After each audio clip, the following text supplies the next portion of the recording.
యేసుక్రీస్తు వారి అతి పవిత్రమైన నామంలో మీ అందరికీ నా హృదయపూర్వకమైన వందనాలు. సమయంలో దేవుని వాక్యాన్ని మనం ధ్యానం చేద్దాం. 119వ కీర్తన 37వ చరణం. వ్యర్థమైన వాటిని చూడకుండా నా కన్నులు త్రిప్పివేయి. నీ మార్గములో నడుచుకొనుటకు నన్ను బ్రతికింపు.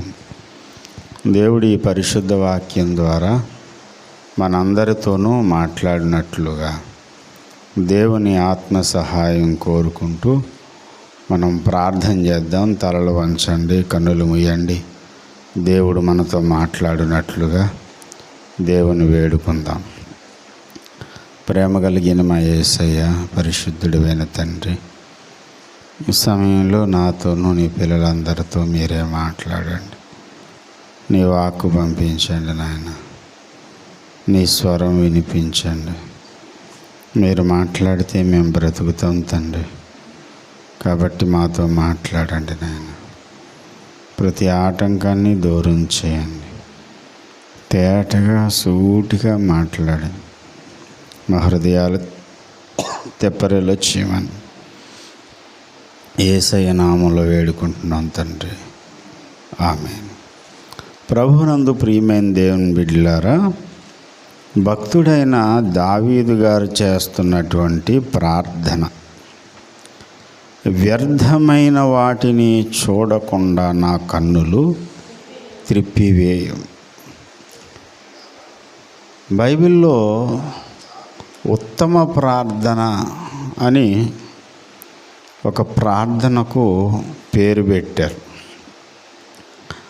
ఆ ప్రార్థన ఏంటంటే, సామెతల గ్రంథం 30వ అధ్యాయంలో యాకే కుమారుడైన ఆగూరు గారు పలికినటువంటి మాటలు. 8వ వచనంలో అతడు ప్రార్థన చేస్తాడు. సామెతలు 30:8. వ్యర్థమైన వాటిని అబద్ధములను నాకు దూరముగా ఉంచు. వ్యర్థమైన వాటిని నాకు దూరముగా ఉంచు. ఇక్కడ దావీదు గారు ఏమంటున్నాడు? వ్యర్థమైన వాటిని చూడకుండా నా కన్నులు త్రిప్పివేయుము. వ్యర్థమైన వాటిని చూడకుండా త్రిప్పివేయి అని ప్రార్థిస్తున్నాడు అంటే, అతని కళ్ళు దేన్ని చూడడానికి ప్రయత్నిస్తున్నాయి అంటే, వ్యర్థమైన వాటిని చూడడానికి తన కళ్ళు పరుగులు పెడుతున్నాయి. అది మొదటి సంగతి.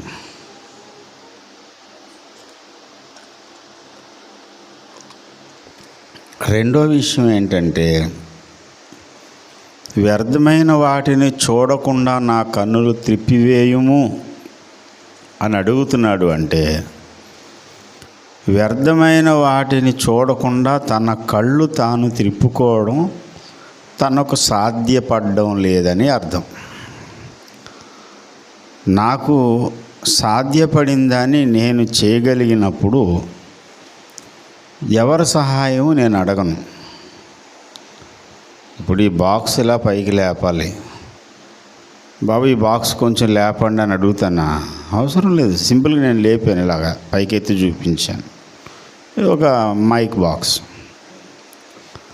అదే ఇక్కడ పెద్ద బాక్స్ ఉంది, 720 బాక్స్. అది ఒక పక్కన ఏదో పట్టుకోగలను తప్ప నేను పైకి ఎత్తగలనా? అప్పుడు ఎవరైనా హెల్ప్ అడుగుతాను.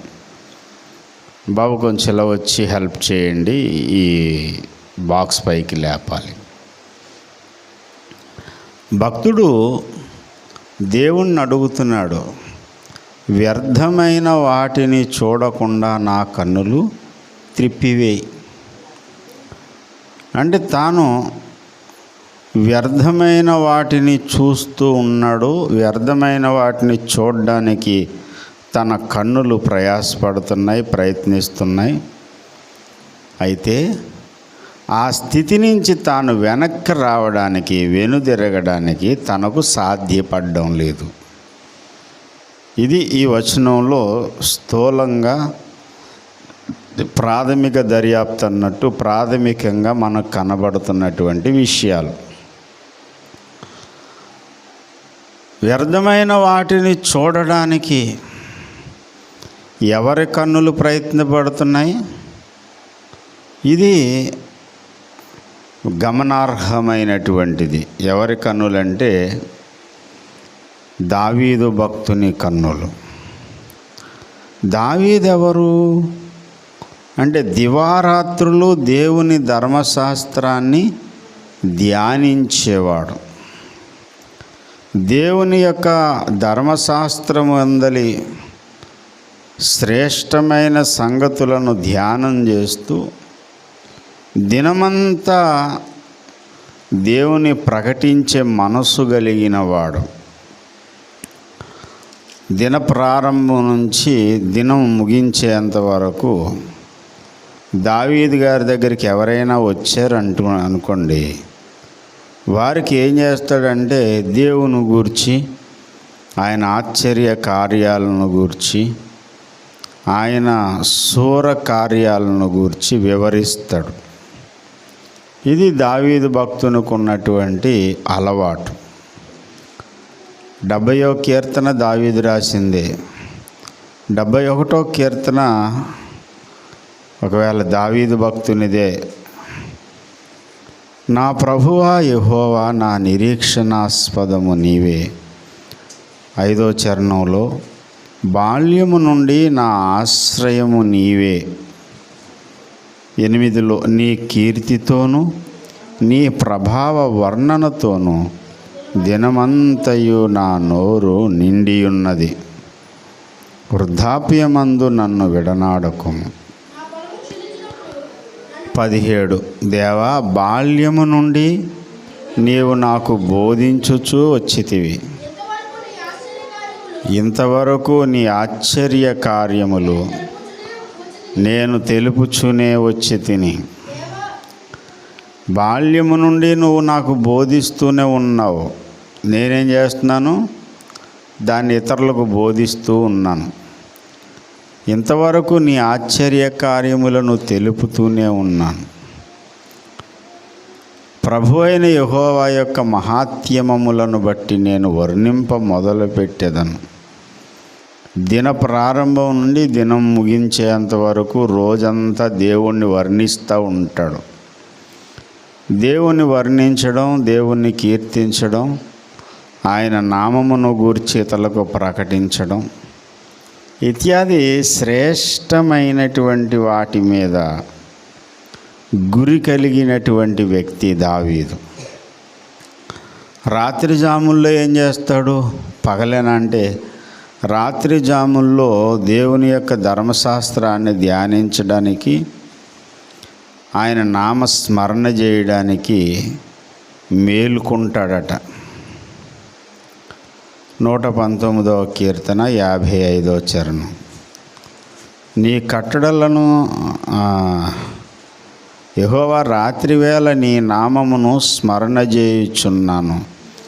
నీ ధర్మశాస్త్రమును అనుసరించి నడుచుకొనుచున్నాను. రాత్రివేళ ఏం చేస్తున్నాడటండి? దేవుని నామాన్ని స్మరిస్తూ ఉన్నాడు. పగలేమో బోధిస్తాడు, రాత్రులు స్మరిస్తాడు.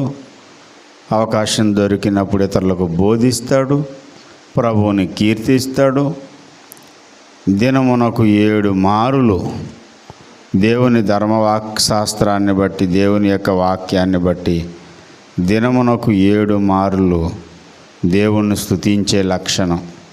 119, 164వ చరణంలో నీ న్యాయ విధులను బట్టి దినమునకు 7 మార్లు నిన్ను స్తుతించుచున్నాను. రోజుకి 7 సార్లు ప్రత్యేకంగా దేవా నీ ధర్మశాస్త్రం కొరకు వందనాలు నాయనా, నీ వాక్యాన్ని నువ్వు ఇవ్వకపోతే నేనేమైపోదును అని దేవుని వాక్యాన్ని గూర్చి స్తుతి చెప్తాడు. రాత్రి జాముల్లో స్మరిస్తాడు, పగటి జాముల్లో ధ్యానిస్తాడు, ఇతరులకు బోధిస్తాడు. కానీ డిఫరెంట్ పరిస్థితి ఇంకోటి ఉంది. ఇంతగా నడుస్తూ సడన్గా తన కన్నులు వ్యర్థమైన వాటి మీదకి వెళ్తూ ఉన్నాయి. ఇది ఎలా సాధ్యమవుతుంది అండి? ఇలాంటి పరిస్థితి కూడా ఉంటుందా? ఒక పక్క దేవుని స్మరిస్తూ, స్తుతిస్తూ, ప్రకటిస్తూ, ప్రార్థిస్తూ, ఇవన్నీ చేస్తూ, మరో పక్క తన మనసు, తన కన్నులు వ్యర్థమైన వాటి వైపుకి వెళ్ళడం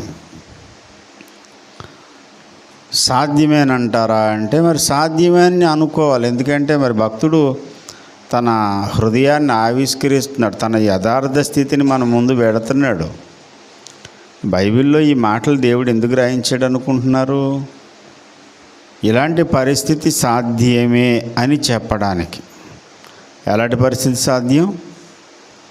ఓ పక్క దేవుని వైపు, దేవుని కార్యాల వైపు, దేవుని యొక్క సన్నిధి వైపు మనసు ఉంటూనే మరలా అప్రయత్నముగా తనకు తెలియకుండానే తన కన్నులు వ్యర్థమైన వాటి వైపుకు పరుగులు పెట్టడం. ఇలాంటి పరిస్థితి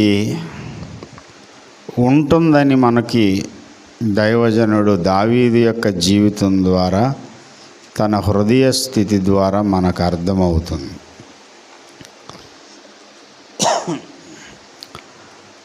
ప్రియమైన దేవుని బిడ్డలారా, మన హృదయానికి ఈ ద్వంద్వ వైఖరి, రెండు వైపులా, ఒకవైపు ఏమో శ్రేష్టమైన దాన్ని కోరుకుంటూనే మరొకసారి వ్యర్థమైన దాని వైపుకు మనసు వెళ్ళిపోవడం అనే ఈ పరిస్థితి ఉంది గనక భక్తుడు దేవుని సన్నిధిలో ప్రార్థన చేస్తాడు, దేవుని సన్నిధిలో వేడుకుంటాడు. 84వ కీర్తన 11వ చరణం, యెహోవా నేను నీ సత్యమును అనుసరించి నడుచుకొనున్నట్లు నీ మార్గమును నాకు బోధింపుము. నీ నామమునకు భయపడునట్లు నా హృదయమునకు ఏకదృష్టి కలుగజేయం. నీ నామమునకు నేను భయపడినట్లు ఏం జరగాలట అమ్మా? హృదయమునకు చెప్పండి, ఎవరైనా గట్టిగా చదవండి. నేనే చెప్తుంటే అలా మౌనంగా నిద్రమొత్తు వచ్చినట్టుంది మీకు.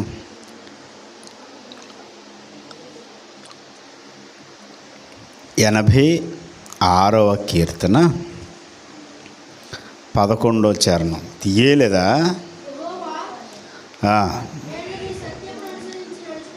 నీ సత్యమును అనుసరించి నడుచుకొనున్నట్లు నీ మార్గమును నాకు బోధింపుము. నీ నామమునకు భయపడునట్లు ఏ దృష్టి కలగజేయాలి అంటే ఒకే దాని మీద హృదయం ఉంటలే. ఒకటేమో దేవునికి వ్యతిరేకమైంది, ఒకటి దేవునికి అనుకూలమైంది.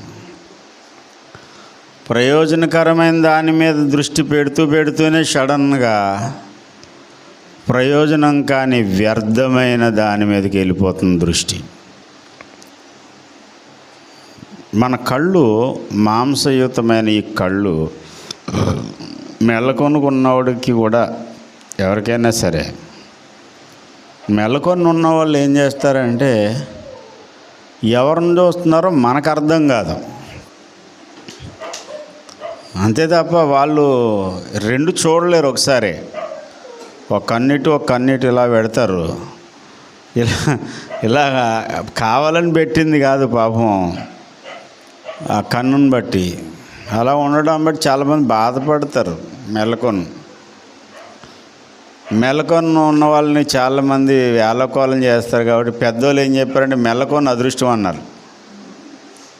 గొడవ లేకుండా పోయింది. కానీ మెల్లకొన్నున్నా మామూలు కన్నున్నా ఏకకాలంలో ఒకే దృశ్యాన్ని చూడగలుగుతాం. ఇటు చూస్తున్నాను అనుకోండి, నేను ఇటున్న వాళ్ళని చూడలేం. ఒక సన్నివేశాన్ని, ఒక విషయాన్ని మన కళ్ళుతో మనం చూడగలుగుతాం, సేమ్ టైం ఇంకోటి చూడలేం. మెల్లకొని ఉన్నా సరే ఇటు చూసాడంటే ఈ కన్నుతో చూసిన దాన్ని ఇటే దృష్టి పెడతాడు తప్ప ఇటు తిరుగుతుంది కన్ను, కానీ ఇది చూడ్డు. కానీ హృదయానికి ఉండే పరిస్థితి ఎలాంటిదంటే, మన హృదయ నేత్రాలు, దావీదు హృదయ నేత్రాలు ప్రయోజనకరమైన దాన్ని చూస్తున్నాయి, వ్యర్థమైన వాటిని చూస్తున్నాయి. ఇప్పుడు వ్యర్థమైనది నేను చూడకూడదు, నా కళ్ళు తిప్పేసుకోవాలని అనుకుంటే ఏమో తిరగట్లేదు. అప్పుడు దేవుని సహాయం కోరి ప్రార్థన చేస్తున్నాడు, ప్రభువా వ్యర్థమైన దానిని నేను చూడకుండా నా కన్నులు త్రిప్పివేయి, నా వల్ల కావడం లేదు, నువ్వే నాకు సహాయం చేయి అని దేవుని సహాయం కోరుతూ ఉన్నాడు భక్తుడు. ఈ రోజున మనమందరం కూడా ఈ ప్రార్థన చెయ్యాలి. చాలా ఉన్నతమైన వాటి మీద దృష్టి ఉంటుంది, మరి సేమ్ టైము వేరే దాని మీదకి వెళ్తుంది. చూపు ఒకటి, నడక ఒకటి. ఆంధ్ర రాష్ట్రంలోకి వెళ్ళా మరి గోదావరి జిల్లాలంటే మరి మంచి రుచికరమైన ఆహారం దొరికే ప్లేస్. అన్నిటినీ డామినేట్ చేసే రుచి ఏంటన్నది ఉందంటే అది పీతల కూర. పీతలకు ఉండే రుచి ఇంక దేనికి ఉండదు. అందులోకి మన ఏరియాలో దొరికే పీతలు ఇంకెక్కడ దొరకవు. కాకినాడ తాళరావు పీతని ఓసారి చెన్నై పట్టుకెళ్తే, చెన్నై మార్కెట్లో పీతల మార్కెట్ ఉంటుంది, చాలా పెద్దది పీతల మార్కెట్. ఆ పీతల మార్కెట్లో పీత ఇలా చూసి ఇది తాళరావు పీత అని చెప్పాడు అతను, చెన్నై తమిళ అతను. ఎందుకంటే ఇక్కడి నుంచి వెళ్తాయంట అవి. తర్వాత రేపల్లి ఎక్కడో ఉంటుందో అక్కడి నుంచి వెళ్తాయంట. చాలా మధురమైనటువంటి రుచి, చాలా కమ్మగా ఉంటాయి పీతల కూర. కానీ పీత నడక చూడండి ఎప్పుడైనా. పీత నడక ఎలా ఉంటుందంటే అది ఎదరికి ఇలా చూసి పక్కన నడుస్తుంది. చూపు ఒకటి, దాని నడక ఒకటి. విశ్వాసుల్లో చాలామంది పరిస్థితి, రెండు పరిస్థితుల్లో చాలా భక్తిగా జీవించాలి, ఉన్నతమైన ఆశయాలు కలిగి ఉండాలి అనుకుంటూ వ్యర్థమైన వాటి మీదకి మనసు వెళ్తాం. బాబు నువ్వు పరిశుద్ధుడువా పాపివా అంటే, పాపి కాదు, నేను పరిశుద్ధుడినే. మరి పరిశుద్ధుడు అయి ఉండి పరిశుద్ధమైన దాని కొరకు ప్రాకులాడడం మానేసి అనవసరమైన వ్యర్థమైన దానికోసం ఎందుకు ప్రాకులాడుతావు? ఏమో తెలియదండి. హృదయమునకు ఏకదృష్టి లేదు. ఏం కావాలి? యెహోవా నేను నీకు భయపడునట్లు నీ నామమునకు నేను భయపడాలనుకుంటున్నాను, కానీ నాకేం లేదు, ఏకదృష్టి లేదు. ఈ ప్రార్థన ఇక్కడ కూర్చున్న మనమందరం చేయాలి. ఎంతో శిఖరానికి ఎక్కిన దావీదు, సామాన్యుడా దావీదు. దావీదు దగ్గరికి ప్రవక్త వచ్చి, నాతాను ప్రవక్త వచ్చి మొక్కుతాడు, సాష్టాంగపడతాడు. అసలు రాజులు ప్రవక్తలకు సాష్టాంగ నమస్కారం చేస్తారు. దావీదు రాజుగారికే ప్రవక్తలు నమస్కారం చేశారు. ఎందుకంటే ఈ ప్రవక్త కంటే పెద్ద ప్రవక్త దావీదు. ఇంత గొప్ప ప్రవక్తగా ఉన్నాడు, రాజుగా ఉన్నాడు, గాయకుడిగా ఉన్నాడు, దేవుని మనస్సును అనుసరించేవాడుగా ఉన్నాడు. అంత స్థితిలో ఉండి కూడా ఆటోమేటిక్గా తన హృదయము వ్యర్థమైన భక్తి జీవితానికి అవసరం లేని వాటి మీదకు, దేవుని కార్యానికి వ్యతిరేకమైన వాటి మీదకు మనసు వెళ్ళిపోతూ ఉంది. భక్తుడైన దావీదు ప్రార్థన చేశాడంటే మనం చెయ్యొద్దా?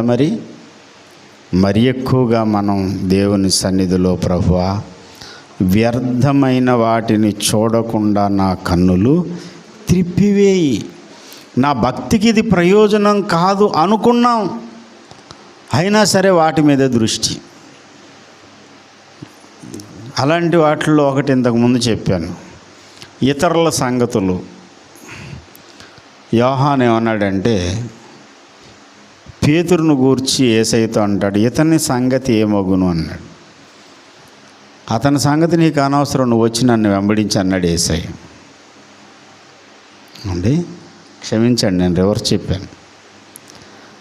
పేతురు యేసయ్యను వెంబడిస్తున్నాడు. యోహాను గురించి, బాప్తిస్మిచ్చి యోహాను కాదు, యేసయ్య శిష్యుడైన యోహాను గురించి పేతురు గారు అడుగుతున్నాడు, ప్రభువా ఆ వెనకొస్తున్నాడు కదా, ఇతని సంగతి ఏమగును? అతడు నేను వచ్చే వరకు ఉండడం నా చిత్తమైతే అవుతుంది, నీకేంటి బాధ, నువ్వు వచ్చి నన్ను వెంబడించు. అతని సంగతి నీకు అనవసరం, నీకు వ్యర్థం, నీకు అవసరం లేని విషయం మీద నువ్వు మనసు పెడుతున్నావు, నువ్వు నన్ను వెంబడించు, నా గొర్రెలను మేపు. యోహాను సువార్త 21వ అధ్యాయము 22వ వచనం. 21లో అంటాడు, పేతురు అతను చూసి, ప్రభువా అతని సంగతి ఏమగునని యేసుని అడిగాను. యేసు, నేను వచ్చే వరకు అతడు ఉండి నాకు ఇష్టమైన అయితే అది నీకేమి, నీవు నన్ను వెంబడించుము అని. ఇప్పుడు పేతురు ఆధ్యాత్మిక జీవితం పేతురికి అవసరం, కానీ యోహాను సంగతి అతనికి ఎందుకు? మనం కూడా అంతే, వాళ్ళ సంగతి ఏమగును, వీళ్ళ సంగతి ఏమని, ఎవరెవరి సంగతిలో ఆలోచిస్తూ ఉంటాం. అది నీ భక్తి జీవితానికి ప్రయోజనం కాదు, అది వ్యర్థం. అది నీ జీవితానికి, నీ ఆధ్యాత్మిక అభివృద్ధికి ఏది ప్రయోజనకరమైందో దాని మీద దృష్టి పెట్టాలి. ఇంకో విషయం చెప్పి నేను ముగిస్తాను. వ్యర్థమైనది, కానీ వ్యర్థమైన దాని మీదకే మన మనసు వెళ్ళడం. 60వ కీర్తన 11వ చరణం చదవండి. 60వ కీర్తన 11వ చరణం. ముగించేస్తాను, తొందరగా తీయాలి. 60వ కీర్తన 11వ చరణం. మనుషుల సహాయము వ్యర్థము. ఇదే మాట బైబిల్లో రిపీట్ చేసి రాయించాడు దేవుడు రిపీట్ చేసి రాయించినప్పుడు మనం ఏం చేయాలంటే, అది ఇంకా సీరియస్ విషయం అని చెప్పి మనం గ్రహించాలి. ఒకే విషయాన్ని 2 సార్లు దేవుడు చెప్పాడు అంటే దానికున్న ప్రాధాన్యత, దానికున్న ప్రాముఖ్యత చాలా ఎక్కువని మనం గ్రహించవలసిన అవసరం ఉంది. మనుషుల సహాయము వ్యర్థము, శత్రువులను జయించుటకు మాకు. మనుషుల సహాయం వ్యర్థమని బైబిల్ చెబుతుంది, కానీ చాలాసార్లు మనకు అవసరమైనప్పుడు ఎవరి వైపు చూస్తాం మనం? అమ్మా,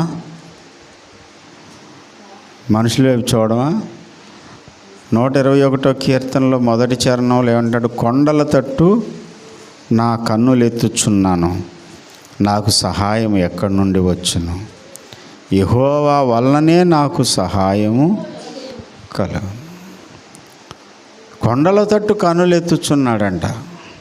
సహాయం ఎక్కడి నుంచి వస్తుందంటే యెహోవా వల్లనే సహాయం. కానీ యెహోవా దేవుని వల్ల సహాయం వస్తుందని తెలుసు, కానీ మనుషుల సహాయం కోసం ఆర్థికంగా అంటే నేనైనా చాలామంది భక్తులైనా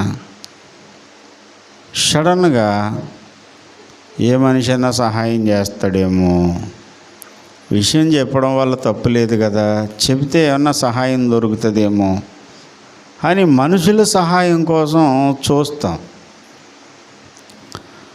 ఇది వ్యర్థమైంది. మనుషుల సహాయం వ్యర్థం. అంటే ఏదైనా నీకు ఆకాశం నుంచి దేవుడు తీసుకొచ్చి పడేస్తాడంటే అది కాదు విషయం. నాకు దేవుడు మాత్రమే సహాయం చేయగలడు అని దేవుని వైపు చూసినప్పుడు సహాయం చేయడానికి మనుషులను దేవుడు పంపిస్తాడు. దేవునికి స్తోత్రం. మనుషులు లేదనుకోండి, అందుబాటులో కాకులను పంపించాడు. ఎవరి దగ్గరికి? ఏలియా దగ్గరికి. ఆ కాకి ఏ డిగ్రీ చదివింది? బీఎస్సీ చదివిందా, బీఈడీ చదివిందా? బీఎస్సీ బీఈడీలు ఏమీ లేవు దానికి. డిగ్రీలు చదివినందుకు కాకిని పంపలేదు. దేవుడు సహాయం చేయాలనుకున్నప్పుడు, పోషించాలనుకున్నప్పుడు ఎవరి ద్వారానైనా పోషిస్తాడు, ఏ విధంగానైనా సహాయం చేస్తాడు. దేవుడు సహాయం చేయడానికి పూనుకుంటే అసలు ఎవరు లేరు సార్ అక్కడ, ఏ జంతువు లేదు. లేని వాటిని పుట్టించే దేవుడు, లేని వాటిని ఉనికిలోకి తెచ్చే దేవుడు. డబ్బులు కట్టలని కావాలని చెప్పి దేవుడు అనుకున్నాడు అనుకోండి, కట్టలే అవసరం లేదు. ఇప్పుడు జస్ట్ నెంబర్ అంతే కదా. ఫోన్పేలో డబ్బులు వచ్చాయి అన్నాం, డబ్బులు ఎలా ఉన్నాయి? తెల్లగా ఉన్నాయా, నల్లగా ఉన్నాయా, బరువుగా ఉన్నాయా, మెరుతున్నాయా? ఏం లేదు, నెంబరు. అంత ఆట అయిపోయింది, నెంబర్లాట. నా ఫోన్లో డబ్బులు లేవంటాం, 2 నిమిషాల్లో డబ్బులు వచ్చి నెంబర్ కనిపించింది అంతే. నెంబర్ కనపడగానే అప్పుడు డబ్బులు వచ్చేసాయి అనుకోండి. ఆ నెంబర్కి ముందు మైనస్ ఉందనుకోండి, ఇంకా బాగుంటుంది. అప్పుడు మైనస్ లేని నెంబర్ ఉండాలి. 2 క్షణాల్లో దేవుడు కార్యం చేయగలడు. మనుషుల సహాయము వ్యర్థము. అయినా సరే ఎందుకో మనసు మాత్రం ఏ మనిషి అన్నా సహాయం చేస్తాడేమో వెళ్తుంది. ఇప్పుడు దావీదు భక్తుడు చేసినట్టు నేను చేయాలి, మీరు చేయాలి. ప్రభువా, ఏ మనిషి సహాయమైనా వ్యర్థమే, నువ్వు మాకు సహాయం చేయాలి. కొండల తట్టు కన్నులు ఎత్తుచున్నాను, నాకు సహాయం ఎక్కడుండొచ్చును? యెహోవా వలనే. యేసన్న గారు రాసిన పాటలో పాట, కలవరి పడినే కొండల తట్టు కన్నులెత్తుచున్నాను. కన్నులెత్తుదునా, కానీ ఎత్తిన తర్వాత ఎక్కడి నుంచి వస్తుంది సహాయం? దేవుని వల్ల వస్తుంది. పలానా వాళ్ళకి చెబితే మనకు సహాయం దొరుకుతుందని నేను అనుకుంటాను కొన్నిసార్లు. తీరా చెబితే సహాయం దొరకడం మాట దేవుడు ఎరుగు. వాళ్ళకే సహాయం చేయాల్సిన పరిస్థితి ఉంటుంది. కాబట్టి దావీదు భక్తుని కన్నులు దేవుడు త్రిప్పివేసినట్టు నా కన్నులు త్రిప్పివేయాలి, మీ కన్నులు త్రిప్పివేయాలి. దేని విషయంలోనూ వ్యర్థమైన వాటిని చూడకుండా. మనుషుల సహాయం వ్యర్థం, మనుషులను నమ్ముకొనుట వ్యర్థం. వ్యర్థం అంతా వ్యర్థం అని తెలుసు, కానీ అయినా వ్యర్థమైన దాని కొరకు మనం ప్రాకులాడుతుంటాం, ప్రయాసపడుతుంటాం. ఈ ఉపవాస ప్రార్థన దినమందు దావీదు భక్తునిలా మనం అడుగుతాం, దేవా, వ్యర్థమైన వాటిని చూడకుండా నా కన్నులు త్రిప్పివేయుము. నేను నీ మార్గంలో నిన్ను అనుసరించుటకు నాకు సహాయించి. రండి, మనం మోకరించి కొద్ది నిమిషాలు ప్రార్థనలో గడుపుదాం, దేవుని సహాయాన్ని అర్థిద్దాం. దేవుడిచ్చినటువంటి ఈ వాక్యాన్ని బట్టి ప్రార్థన చేద్దాం. ప్రార్థన సమయం ఇది.